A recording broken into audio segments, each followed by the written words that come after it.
大家看看这个日历啊，眼瞅着要跨年了，咱们外交部没闲着，在12月26号这一天啊，给大洋彼岸的美国朋友们啊发了一份沉甸甸的新年大礼包。这就是传说中的外交部第19号令。这份令一出哦，好家伙呀，那效果简直是立竿见影。平时一个个西装革履啊，在那边装绅士的美国国务院官员哦，这回哦是彻底装不下去了，直接破防了，怒了，跳脚了。美国国务院发言人那个脸色跟吞了2斤苍蝇似的，在那儿又是抗议又是警告的啊，还用那套咱们耳朵听出茧子的词儿，什么不可接受啊，什么必须立刻停止啊。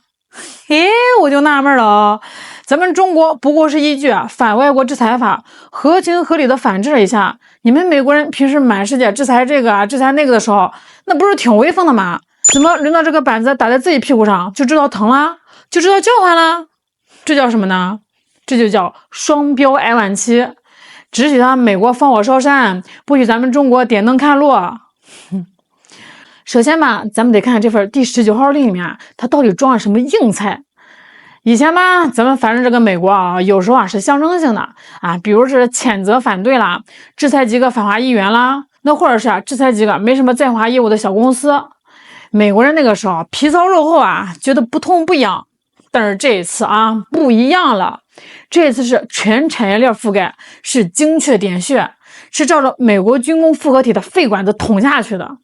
这一次啊，不仅仅是制裁卖枪卖炮的是把那个给台军提供雷达、AI 系统、导弹的公司啊给一锅端了。制裁手段那更是一点不含糊，没有缓冲期，没有商量余地。第一，冻结。你们在这个中国境内呢，不管是动产还是不动产，甭管是一栋楼还是银行账户里的1分钱，全部冻结，1分钱都别想带走。还有是第二呢，断交，切断一切境内交易合作，谁敢跟这些公司做生意啊，那就是跟中国法律对着干。还有这第三拉黑，针对那10个高管啊，直接拒发签证，不许入境，连香港、澳门你都别想进。有人可能会说了啊，这些美国军火商在这个中国他有业务吗？这一招管用吗？你可太小看咱们中国现在的市场影响力了呀。就拿这个诺斯罗普格鲁曼来说吧，他虽然这个主业是军火，但是他在民用卫星通信领域跟中国是有长期合作的。这一刀下去他的很多民用财路直接就断了。再看这个波音，虽然这次制裁是分公司，但波音是个整体他现在本来就因为这个什么飞机掉门、掉轮子搞的是焦头烂额，极度依赖中国这个全球最大的航空市场来回血。现在好了，分公司上了黑名单，整个波音的品牌声誉在中国那是彻底臭了。以后谁还敢在大规模的采购波音飞机这个连锁反应吧，能让华尔街的股东们把这个大腿都拍肿了。这那些高管这辈子都别想来中国旅游谈生意了。在这个全球化的时代吧，被拉进了中国黑名单那就等于失去了全球最大的增长市场。这就叫打蛇打7寸，挖树先挖根。看着中国这记中小挥出来吧，美国国务院那边的反应简直就是一场名为无能狂怒的情景喜剧。他们居然有脸开发布会，说美国政府早已经习惯了此类制裁。嘿，你听听还要装作一副云淡风轻的样子。那既然习惯了，那你就别开发布会你就别嚷着要中国撤回这就好比吧，一个人被揍了一拳，眼泪都在眼眶里打转，还要死鸭子嘴硬说没事儿，我不疼，我经常挨揍，我有经验。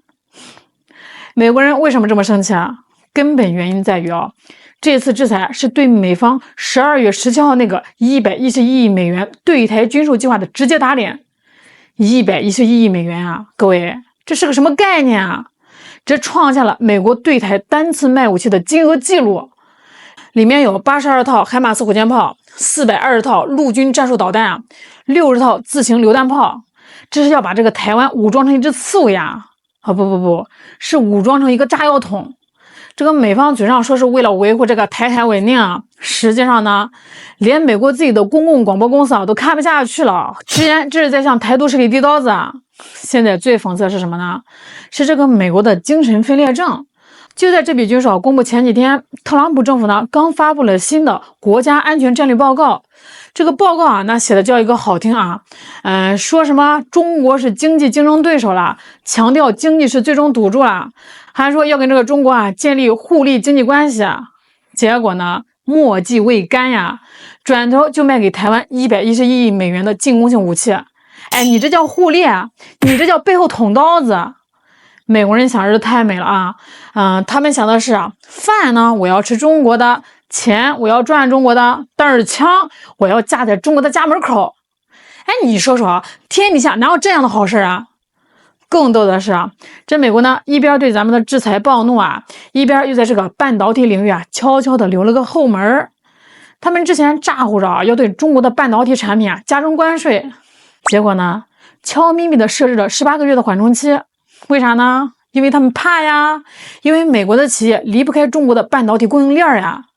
这就叫又打又怕，又当又立，这种吃相真的是难看到家了。那说完了美国这边的无赖吧，咱们再看看那个被当成提款机的冤大头台湾当局。这次111亿美元的军售一出来啊，岛内那些绿营媒体啊，那叫一个嗨呀，跟打了鸡血似的。吹捧这是美国对台支持力度空前的铁证。赖清德当局啊，更是兴奋的找不着北啊，宣布啊要把这个明年的防务预算提到 GDP 的 3.3%， 还要编个什么 1.3万亿新台币的特别预算。各位，1.3万亿啊，那都是台湾老百姓的血汗钱啊，那是应该拿去修路啊，拿去搞健保，拿去给年轻人涨工资的钱啊。现在呢，全部要送给这个美国军火商。但是啊，重点来了，钱是送出去了，东西呢？大家可能还不知道，这个美国对台军售吧，现在已经变成一个巨大的杀猪盘，或者说是一个期货诈骗。咱们就拿这个数据说话啊。台湾国防部啊，自己在11月份交了个报告，那个惨状连他们自己都不好意思提。哎，之前吹的是震天响的66架 F-16V 战斗机，原计划吧是在2026年全部到位，可是现在呢，一架就没到啊，连个飞机的影子都没看到。美国人给的理由是什么呢？一会儿呢说是生产线搬迁，一会儿呢说是供应链中断，一会儿吧又说是软件升级。哎，我就想问问啊，你们收钱的时候怎么没说收款账号中断呀？还有那个鱼叉导弹啊，这可是这次制裁的波音分公司生产的，那本来呢也是说好5年交付啊，现在硬生生给拉长到了10年，10年呀！等到那个时候，这个导弹估计都生锈了，或者咱们解放军的拦截系统啊都已经升级了8代了。哎，你那破导弹拿来当烟花放吗？国民党呢有个立委啊叫赖世宝，这个人说话吧还算实在，他直接就喷了啊！美国只盼着台湾下订单，交不交货呢全看他们心情。民进党当局啊前来一句抗议都不敢说，这哪是买卖啊，这分明是交保护费啊，而且是那种交了钱大哥还不一定照着你的保护费。这111亿美元的订单真正的作用是什么呢？根本就不是为了保护台湾啊，而是为了救这个美国军火商的命啊！现在美国军工企业产能过剩，通胀严重，成本高企啊，这笔钱呢正好给他们去库存补亏空，更是为了给2026年的美国大选啊注入一笔巨额的政治现金。哎呀，其实说白了啊，台湾的老百姓啊在勒紧裤腰带去供养美国那些肥的流油的军火商和政客，而这台湾得到呢只有不断被掏空的财政。随着中方这次制裁落地啊，美国这些企业的全球供应链肯定受阻啊。哎，你猜他们会怎么找补回来？肯定是通过加价和延期啊。以后卖给这个台湾的武器啊，这个价格还得涨，交付时间呢还得拖。赖清德他们啊，就是被人卖了还在帮人数钱的典型。在这场闹剧里啊，咱们中国驻美使馆说了7个字儿：字字千钧啊，岛内恐成火药桶。这绝不是危言耸听啊，更不是吓唬谁啊。咱们来分析一下，哎，为什么说现在的台湾是火药桶呢？以前嘛，这个台海局势虽然紧张，但大家心里面还有个底线。但是现在呢，美国人在这边是疯狂堆武器啊，海马斯、战术导弹、自行火炮，这些呢全是进攻性武器啊，或者是用来打巷战、打焦土战的武器啊。美国人的意图很明显啊，他们不想保护台湾人的生命，他们想把台湾变成一个豪猪，变成一个绞肉机。他们希望啊，一旦开战啊，这个台湾哪怕是多消耗中国大陆一点点实力也好啊，至于台湾会不会被打成废墟，台湾老百姓呢会不会死伤惨状，华盛顿的老爷们才不在乎呢。而岛内的台独势力拿着这些美国人画的大饼拿着这些还没到账的期货武器胆子越来越肥他们越是依赖这个外部武器就越容易误判形势。他们真以为有了美国这几句口头支持，有了几张军购合同，就能跟解放军叫板了，就能以武谋独了。这种误判就是最危险的火星子。那最后呢，咱们再回到这个第19号令上面。